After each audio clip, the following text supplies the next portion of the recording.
Okay guys, I know I'm late to the party, but I'm finally on board. You all told me and I didn't listen, but now I'm a believer. Emulation on Android is insane.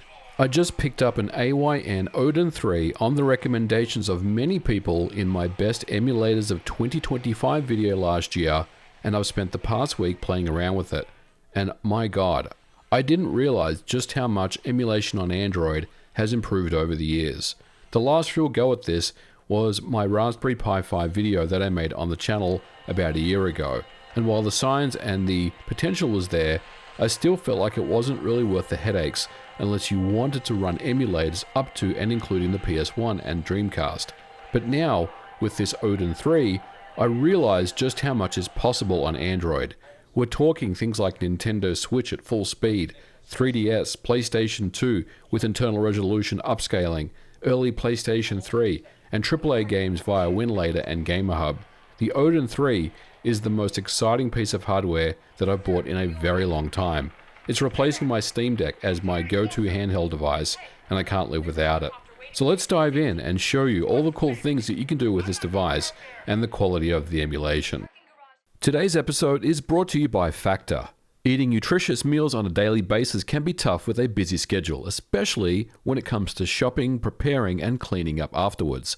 Factor takes the stress and time out of the equation with delicious, ready-to-eat meals that come together in just a few minutes. Choose between keto, calorie smart, chef's choice, vegan options, and more to be delivered right to your door, letting you skip the lines at the grocery store. And with a menu of over 60 add-ons every week, there's always something new to try. As a busy person balancing my full-time job and content creation, preparing meals can be challenging, but with Factor, I'm able to have a delicious meal ready in just a few minutes. And it also takes the guesswork about what I'm eating with all the ingredients and nutritional information clearly labeled on the back. So why not check it out for yourself? Head to factor75.com or click the link below and use code MVGFB50 to get 50% off your first Factor box plus free breakfast for 1 year. That's code MVGFB50 at factor75.com to get 50% off plus free breakfast for 1 year. Now, I do want to be clear that this is not necessarily an Odin 3 review or anything, but this product was recommended to me and for good reason. The AYN Odin 3 is a powerful Android handheld featuring the Snapdragon 8 Elite chip, a 6-inch 120Hz AMOLED OLED screen, a long life battery, and 4 different configurations, up to 24GB of RAM with 1TB of UFS 4.0 storage running Android 15. This also features active cooling, Hall effect joysticks, Wi-Fi 7, making it a really awesome device for not only portable gaming, but more importantly, emulation. Now, I ended up getting the Pro version, which has 12GB of LPDDR5 RAM and comes with 256GB of internal storage. For me, this felt like the sweet spot of an Android device that I would need, and this ended up costing me $399, which certainly isn't the cheapest, but I wanted something that had a bit of horsepower underneath the hood. And look, this is 2026 we're talking about.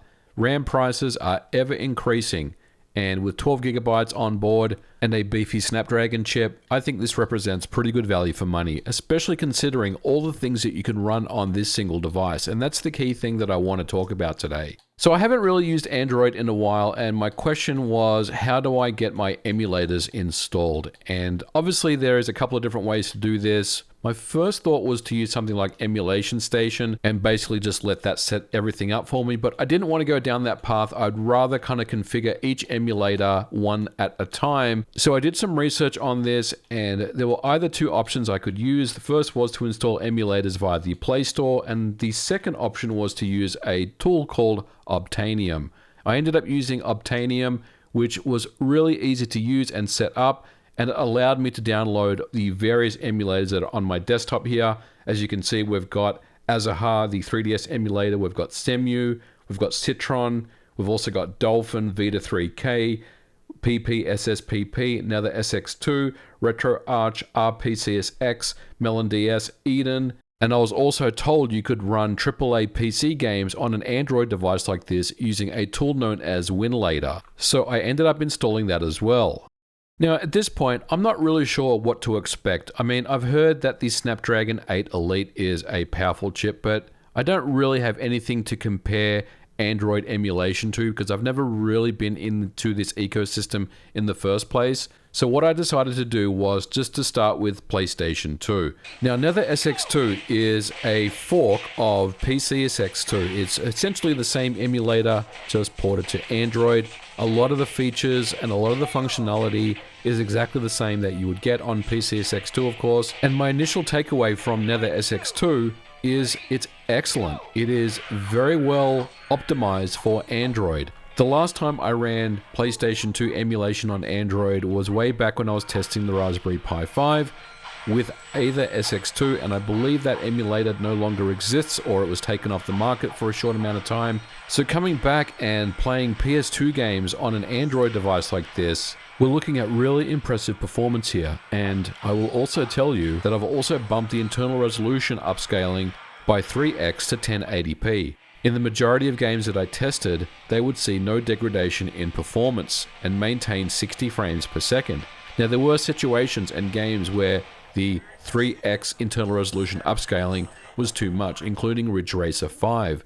But dropping this down to native resolution would simply fix the problem. It's not ideal, but some games obviously are more demanding than others. We also tested other games including Ratchet & Clank at 3x resolution. As you can see, it runs very well, but there is slowdown when the game gets choppy. But again, dropping that internal resolution scale down to either native or perhaps 2x does smooth out those frame rates.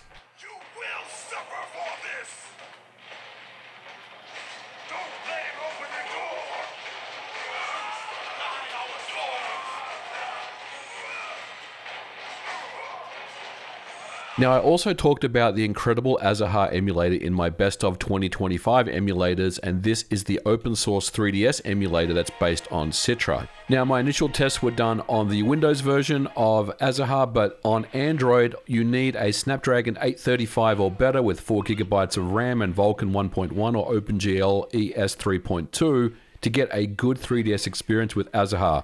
Of course, with the Odin 3, we far exceed those minimum requirements with 12GB of RAM, and overall my experience with Azahar on the Odin 3 is near flawless. It runs games exceptionally fast. The only thing that I notice is sometimes there's some stutter.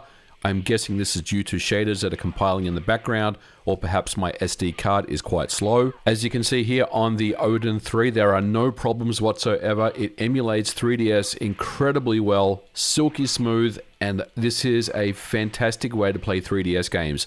Of course, the AYN Thor, which is the dual screen Android device, would be the optimal way to experience and enjoy 3DS games on a modern device. But even on a single screen touch device like the Odin 3, you won't have any issues here. Obviously, it's not optimal, but it's still a really great way to play 3DS games.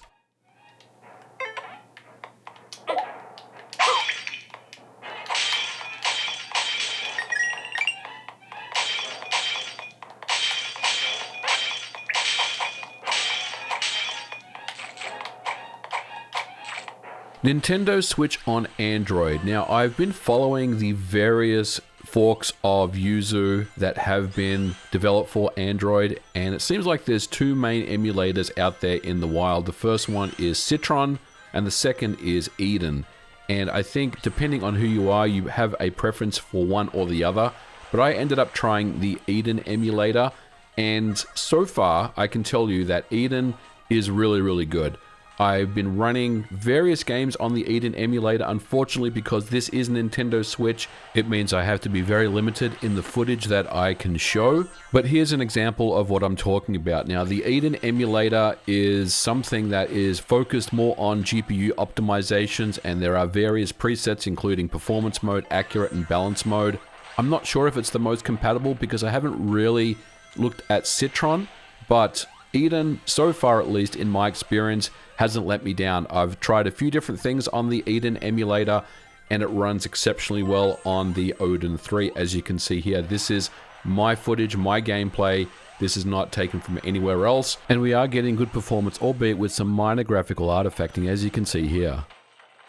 If you do want to run Nintendo Switch on your Android device, you will need a higher-end Snapdragon Elite or Elite Plus processor, like a Snapdragon 8 Gen 3 or an Elite, which is what the Odin 3 has, and this is crucial for good performance. I'm also interested to hear your comments and your thoughts. If you're someone that does use Citron and you prefer Citron over Eden, let me know in the comments below why you use it, what kind of configuration you use, and what is the main reason for using Citron over Eden. But ultimately, at the end of the day, no matter which Switch emulator that you use on Android, it's fair to say that Switch emulation on Android has come such a long way in a relative short period of time. And it really is just a credit to the community. Despite Nintendo's best efforts to just kind of kill off Nintendo Switch emulation on Android is absolutely thriving. And there are other emulators that I haven't talked about, including Sudachi and various others. And I think one of the reasons why Switch emulation is so good on Android is because of NCE, or native code execution. And this is effectively a compatibility layer that lets Android devices run Switch code natively, which results in major performance boosts. And the whole concept of these compatibility layers is kind of the new generation of what we would consider emulation. Next up, I tested Dolphin, the Android version. No real surprises here. Dolphin is an extremely mature emulator that runs very, very well on even low-powered devices. I did test this on a Raspberry Pi 5 like a year ago, and even that performance was impressive, all things considered. Here on the AYN Odin 3, as we would come to expect, near flawless gameplay, buttery smooth at 60 frames per second. I did end up testing a couple of different games, including F-Zero GX, which is one of those test bench games that I like to try out on various devices. It ran exceptionally well. Forgive my poor driving skills here. I also tested one of my favorites on the GameCube, Eternal Darkness. I enabled the widescreen option as well as the progressive scan mode. No issues here whatsoever. A fantastic game, and hopefully one day Nintendo can go back and remake this game. I'd love to see a modern take on Eternal Darkness. One game that I did try out that did have some artifacting and some graphical emulation issues was Tony Hawk's Underground. Now, I'm not really sure what happened here. I was playing the game and everything was fine, and all of a sudden, these graphical issues and artifacting started to appear, which got worse and worse over time. I did end up just rebooting it and fixing it, and I wasn't able to reproduce the issue. I'm not sure if it has to do with my SD card. The SD card that I have installed in my AYN Odin 3 is quite slow, so maybe it was trying to keep up with the streaming of the assets coming in for the game, but ultimately this was something that I did notice, and maybe it's just a compatible issue that has been documented. But overall, this is the exception rather than the rule. Dolphin is an incredible emulator, as we know. It doesn't really need any more discussion, and you're going to have a great experience on Android. PPSSPP was another emulator that I tried on the Odin 3. I was able to increase the internal resolution upscale significantly, and this is God of War. Again, this is one of those games that traditionally has struggled on Android emulation, but it's rock solid here on the Odin 3. Just like Dolphin, PSP emulation is very well mature these days. It's been maintained for such a long time. The emulation compatibility and the overall performance and speed is excellent.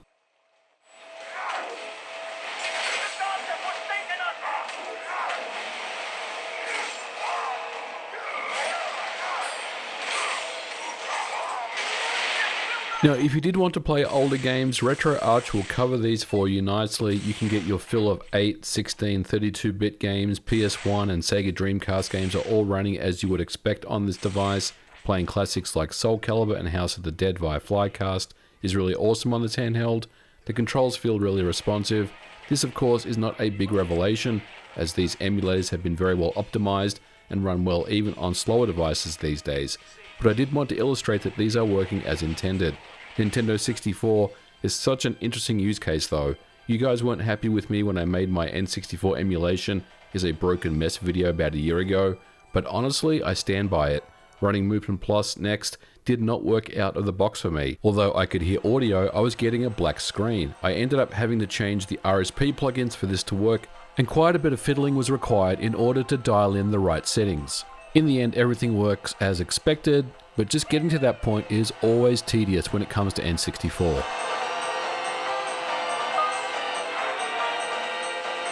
But I did want to save the best till last. Many people have asked me to check out WinLater, and I'm happy to report that I've done exactly this. For those that don't know, WinLater is an Android application that lets you run Windows, that is x86, x64 applications on devices such as the Odin 3. This works by leveraging the Windows compatibility layer known as AYN, but in addition, for 3D graphics APIs, OpenGL, Vulkan, and DirectX, translation layers also exist. For instance, a Vulkan-based translation layer known as DXVK and a Direct 3D to Vulkan translation layer known as VKD3D are also critical pieces of this architecture. Now, I'll be the first to tell you that I'm oversimplifying this, but these pieces allow for x86 and x64 code to be translated on the fly. Coupled with the Snapdragon 8 Elite SoC, it's possible to run AAA games on WinLater, and this is simply transformative. I tested a few different games to varying degrees of success. Some games simply didn't run, or maybe I did not configure them correctly, so I'm going to focus on the ones that ran pretty well. First game that I tried was Resident Evil 3 Remake. For the graphics settings in the game, this is running at 720p with low settings, but this is in-game footage and it's extremely playable here. I will say that I do suspect some of the stutter to be perhaps the 12GB of RAM configuration that I'm using on the Odin 3, maybe a touch on the low end, but we have to consider that this is a translation layer from x86, and simply there may be performance issues. But either way, what I'm seeing here is incredible. I also tested Dead Space 2, and this ran very well. While it doesn't hit 60 frames per second or anything like that, it constantly runs at over 30, and this is just amazing.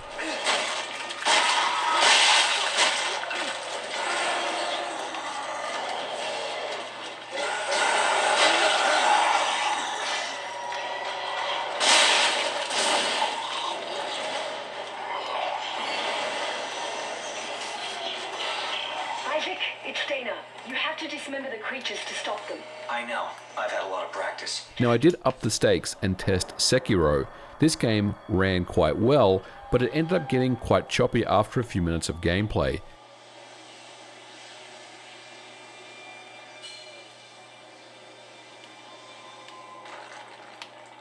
Now what's interesting here is that WinLater is not the only kid on the block. There is another application known as GameHub, and this too is a translation layer to allow Windows games to run on ARM-based Android devices. At its core, it does exactly the same thing as WinLater. However, this one has a more polished interface and it's a little bit more user-friendly, which means that there's less configuration to be done, but it also means that the games that have been dialed in seem to run better. So when I went back and tried Sekiro on GameHub, to my surprise, it ran so much better than WinLater did. I would consider this a playable experience. We also ended up testing other games such as Fear, which runs totally fine on WinLater, but I was, for whatever reason, unable to get the controller to be detected in the game. But with GameHub, the controller was detected right out of the box. And this was a really awesome thing because a game like Fear is definitely one of my favorite PC games of all time. It's an absolute classic and you should check it out. Rise Son of Rome is another game that I tested on WinLater but seemed to run so much better on GameHub. As you can see here, very, very playable. There's definitely some stutter along the way, of course, but again, is this the 12GB of memory that's kind of holding this back? I'm not too sure, but overall, a very solid and playable experience. And the last game that I tested on GameHub was Tomb Raider 2013. This game ran exceptionally fast. It almost locked at 60 frames per second everywhere. And doing the benchmark test of the game showed me that, yeah, just a little bit under 60 FPS for the average frame rate. And for me, if there's one big takeaway from Android emulation that I've experienced, during the course of this week testing the Odin 3 is that WinLater and GameHub really are very, very impressive. And for me, this is like the future of playing AAA PC games on handheld devices. Now, I'm told that other games such as GTA 5 and The Witcher and various other AAA games run well both on WinLater and GameHub. I'd be very much interested to hear your thoughts about what games you're running on WinLater and the success that you've had and what performance is like. I don't think anyone is expecting these games to run at a locked 60 frames per second or anything. Given the amount of translation that is required to make these games even start on the Android devices, this is very, very impressive stuff. So Android emulation is awesome, and I'm so happy that I finally really sat down and got my fix of it, especially with an awesome device such as the AYN Odin 3. Ultimately, it's a great product. It's simply running games that I never thought were possible on a handheld device. And I will be honest with you guys, I am not up to date on all things Android devices, but this has to be up there with one of the more powerful Android devices on the market today. And it's just an absolutely insane product with incredible power underneath the hood, and I'm extremely happy with my purchase. And of course, the incredible emulation community that has just done so much work in the last 12 to 18 months since the last time I looked at Android emulation is astounding to me. It's completely blown me away. And many of these emulators run superbly on the Odin 3, and I'm very, very happy with everything here. I've been gushing about this for long enough. You guys get the point. I love Android emulation. I love the Odin 3, and I'm on board. I'm a believer now, guys. So let me know in the comments below what you think about the AYN Odin 3. Maybe there's a device that you're using that you prefer, or maybe there's something better out there on the market. Let me know what they would be. I'm also interested in your thoughts about the emulators that I did not test. I wasn't really able to get PlayStation 3 emulation running. I have seen some videos of other people getting it to work. There's also Xenia for the Xbox 360, I believe has an Android port. I didn't get around to running that as well. So give me your take on all this stuff, guys, in the comments below. I'm a noob when it comes to Android, and I definitely need some advice from some of you guys who are experts in this field. But hey, we're going to leave it here for today's episode. Thank you so much for watching as always. If you like this episode, please don't forget to leave me a like, and we will catch you guys in the next episode. Bye for now.